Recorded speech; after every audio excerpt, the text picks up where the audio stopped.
this week's Lotto NRFL Premier Match feature. We're down at Bay City Park where we see East Coast Bays and Glenfield Rovers take each other on in what we can call a relegation battle. From both sides, especially on the East Coast Bays side actually, we've got a former professional player, Sam Jasper, actually used to play for the New Zealand Knights back when they were a thing in the A-League. Ian Hogg, former All-White, actually scored against El Salvador, I believe, in his debut for the national team.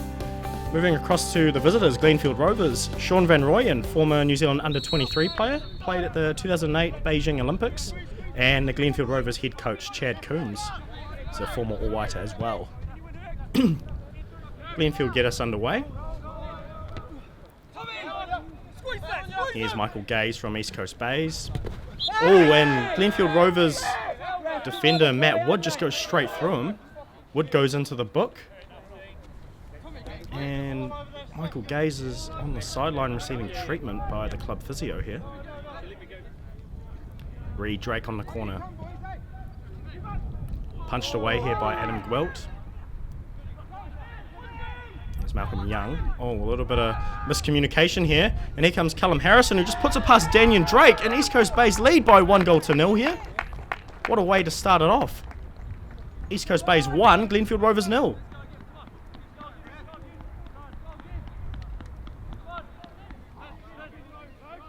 There's Finn Diamond, who played for Northland FC last season in the NRFL Men's Division 2. Ooh, great cross here by Young, and Pratt just couldn't get to it. Flicked on. And here's Reed Drake, playing alongside his brother Daniel Drake, who's in goal for Rovers today. Both Auckland City players. And Xavier Pratt shows off a bit of fancy footwork, lays it off to Franchini Paston, who puts it wide. Diamond finds, oh, what a great flick here by Drake, and here comes Matt Wood, and it's just gone over the bar. Drake goes long. Falls to Ida Franchini Paston. What a goal that is to equalise. It was knocked down and it just fell right in front of him, and Franchini Paston just hit it. East Coast Bays 1, Glenfield Rovers 1.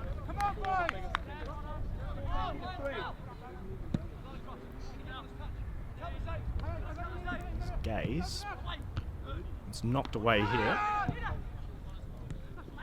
There's Jamie Mason. Little dink over. And here comes Drake, who tries to slip it through the legs of Adam Gwelt. But that's a great save here. Reed Drake behind the free kick. Launches it into the box.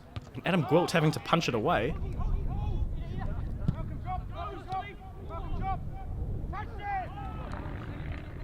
Here's Wood, one of the younger members of the team. Oh, and Gwelt just couldn't hold on to it there. Nikolai Berry, former Auckland City player on the ball, finds Singh, who dances around a little bit, and the shot having to be saved here by Daniel Drake.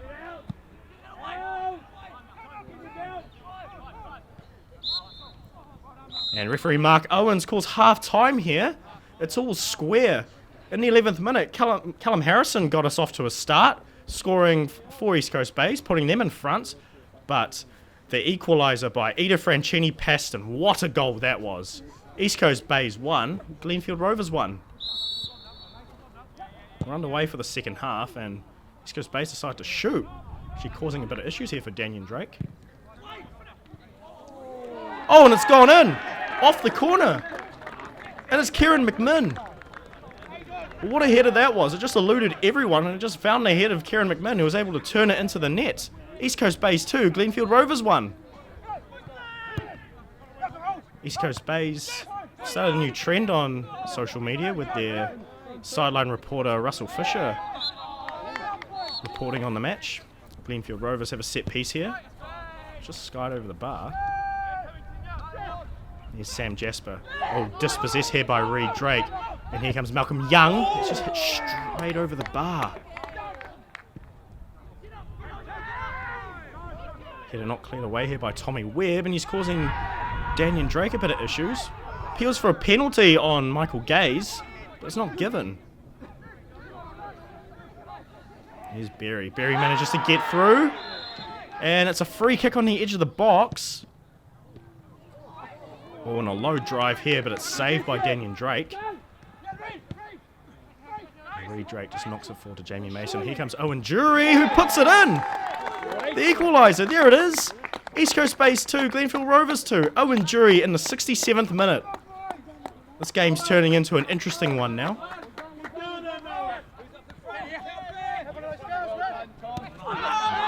Tom Damon tries to go long, and Jamie Mason has brought him down here. And Jamie Mason goes into the book for that.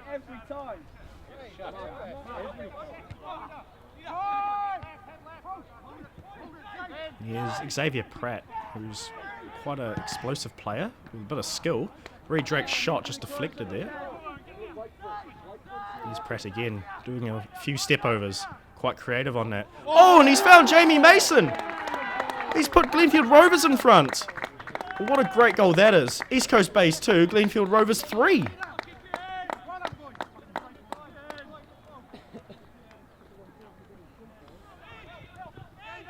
Here comes Callum Harrison looking for that equaliser. It's headed forward by Alice Hercules, and East Coast Base at the bar. Oh, and a great save here by Daniel Drake. East Coast Base a little bit unlucky with their chances recently. Oh, and Thomas Damon here has brought down Reed Drake, and referee Mark Owens points to the spot. Glenfield Rovers have a prime opportunity to extend their lead here. Can Reed Drake make it 4? He does! East Coast Base 2, Glenfield Rovers 4. Surely the points are going home with Glenfield Rovers today.